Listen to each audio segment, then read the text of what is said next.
Entreprendre au Tchad, quand la fiscalité devient un frein, mais aussi une opportunité de réforme. Bonjour et bienvenue dans Esprit 2.0, la meilleure version de toi. Aujourd'hui, on va parler d'un sujet sensible mais crucial pour l'avenir économique de notre pays, l'impact de la fiscalité sur l'entrepreneuriat au Tchad. Mon objectif ici, ce n'est pas de pointer du doigt l'État ni de victimiser les entrepreneurs, mais de poser des faits sans filtre pour qu'au final, l'État et les entrepreneurs puissent trouver ensemble un terrain d'entente et de progrès.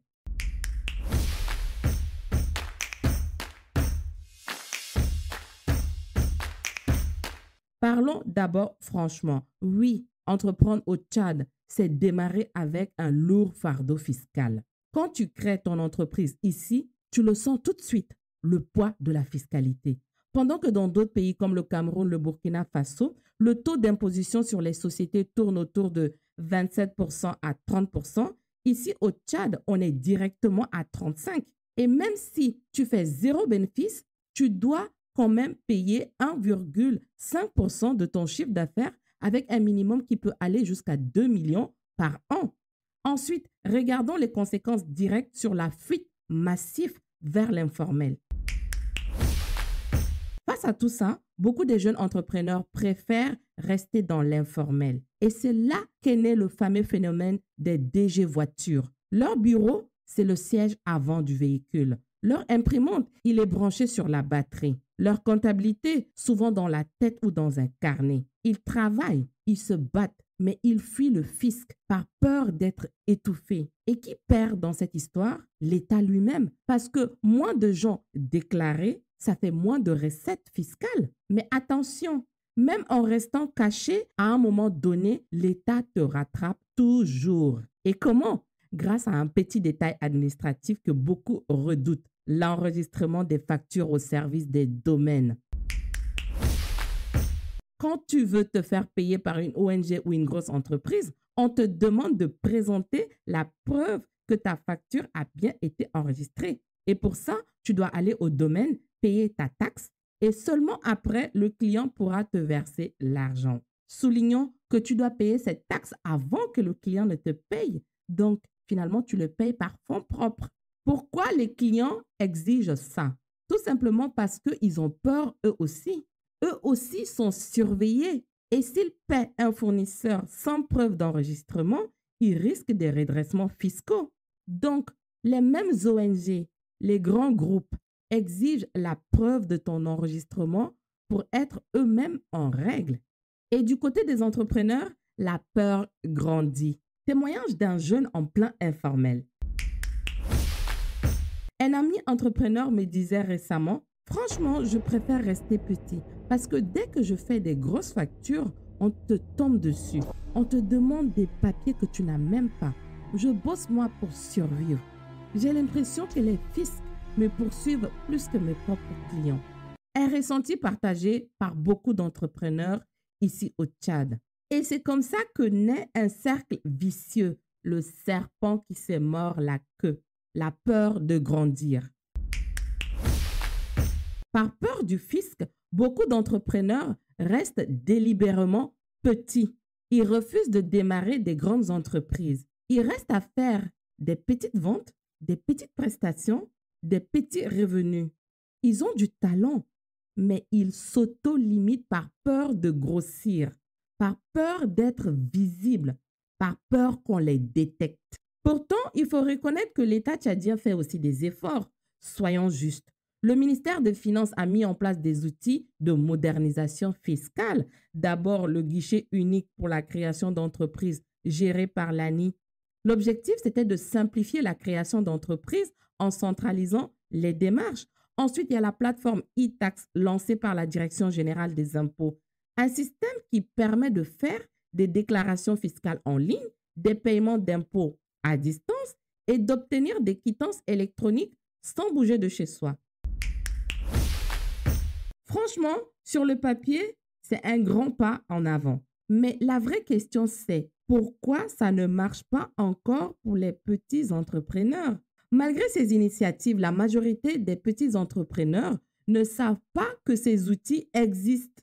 Pourquoi? Manque de communication autour du dispositif, peu de vulgarisation sur le terrain, procédure encore trop compliquée pour un petit commerçant qui n'a fait ni d'études en gestion ni en fiscalité, moins encore qui ne parle pas français. Et surtout, une énorme méfiance envers l'administration. Même avec des plateformes modernes, la peur du contrôle fiscal et des sanctions reste forte. Et pendant ce temps, d'autres pays africains montrent que c'est possible de faire mieux.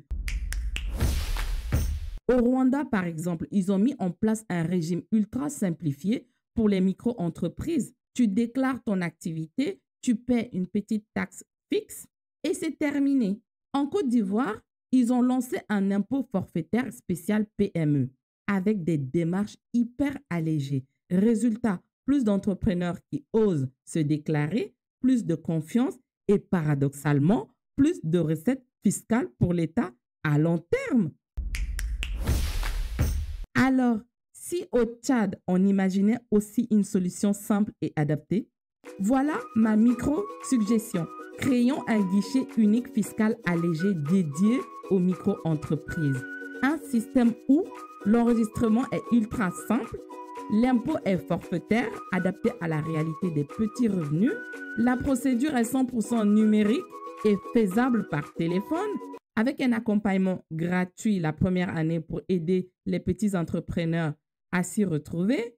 L'objectif final, c'est de mettre fin à la peur, d'élargir la base fiscale et de permettre à des milliers de jeunes de formaliser leur activité sans stress, sans angoisse.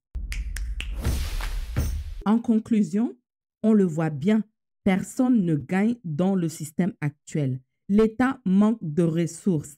Les entrepreneurs ont peur. Les jeunes restent bloqués dans l'informel. L'économie peine à se développer et les grandes entreprises qui, elles, pourraient payer davantage, négocient souvent leurs impôts au bénéfice de régimes spéciaux.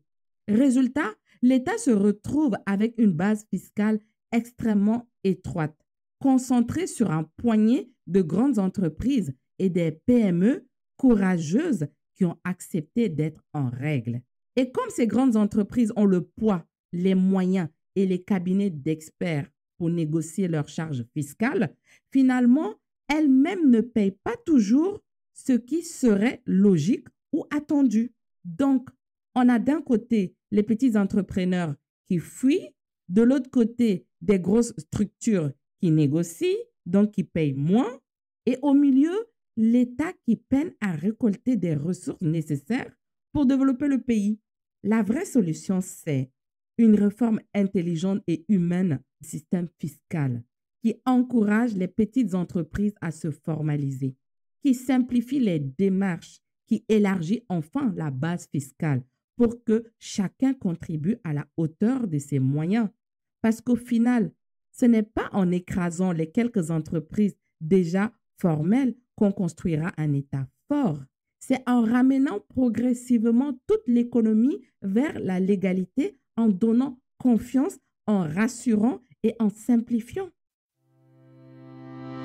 Voilà, on arrive à la fin de cet épisode. Merci d'avoir écouté. C'était Esprit 2.0, la meilleure version de toi. Si ça t'a parlé, partage autour de toi avec un ami, un entrepreneur, un collègue ou même un décideur. Bref, avec quelqu'un qui peut faire bouger les choses. On se retrouve très vite, toujours ici sur Esprit 2.0, la meilleure version de toi, disponible sur YouTube et TikTok, ou là où tu as l'habitude de m'écouter. À bientôt!